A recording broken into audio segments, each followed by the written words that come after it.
बिहार सरकार में एक प्रक्रिया है, उस प्रक्रिया के तहत यह है कि प्रवासी जो मजदूर होता है उसके लिए उनके लिए 1 लाख रुपए का प्रावधान है। अगर कोई प्रवासी मजदूर कहीं पे इंतकाल कर गया या एक्सीडेंट में मर गया तो उसके लिए 1 लाख रुपया बिहार सरकार देती है।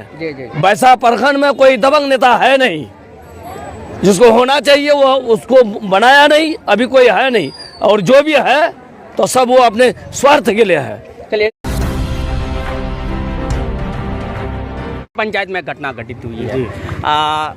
यहाँ जो उनके घर में 2 बेटी है, 2 लड़का है उनके बारे में आप लोग क्या सोचते हैं? उनके लिए क्या आवाज़ उठेगी, सरकार तक उनकी मुआवजा की बात पहुँचेगी? बिहार सरकार में एक प्रक्रिया है, उस प्रक्रिया के तहत यह है कि प्रवासी जो मजदूर होता है उसके लिए उनके लिए 1 लाख रुपए का प्रावधान है।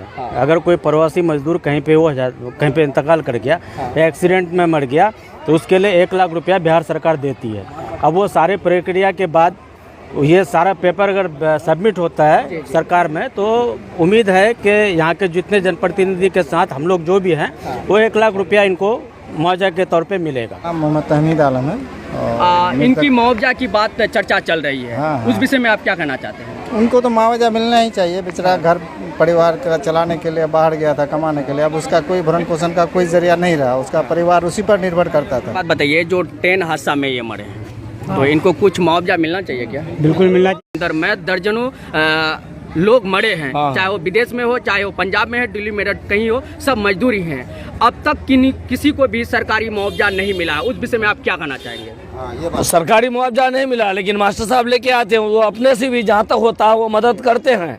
अब रही सवाल सरकारी मुआवजा, अब तो वो लिख के देते हैं, वो सरकार पर डिपेंड रखता है। अब वो सरकार दे नहीं, उसमें तो हम लोग कुछ नहीं कर सकते हैं। लेकिन फिर भी जहाँ तक अभी जो क्या बोलिएगा अभी, क्योंकि अभी नेता जो है ना, वैसा प्रखंड में कोई दबंग नेता है नहीं, जिसको होना चाहिए वो उसको बनाया नहीं, अभी कोई है नहीं, और जो भी है तो सब वो अपने स्वार्थ के लिए। अख्तर हुसैन। कौन है आप उनके? मेरा मामा होगा, मेरे तो भांजा हूँ। अच्छा जी, हम लोग को जब मालूम हुई तो हम लोग परेशान हो गए जी। हम लोग को होश आवास खो बैठ गया, होगा तो होगा क्या। फिर हमारे जो पूर्व प्रमुख साहब थे उससे बात हुई और सबको मशवरा करके प्रमुख साहब के द्वारा फिर मास्टर मुजाहिद साहब से बात हुई, और उसका बहुत बड़ी कुर्बानी है, उसका एहसान है, उसका एहसान हम लोग ज़िंदगी भर भुला नहीं सकते हैं जी। अगर वो हम लोग उसके साथ नहीं देता तो हम लोग डेड बॉडी को ला नहीं पाते। क्या नाम है भाई साहब आपका? मेरा नाम है मोहम्मद शौकत आलम। जिनके साथ ये घटना हुई है, कौन है उनके? चाचा लगेगा मेरा। अच्छा, क्या कुछ मांग है आप लोग का?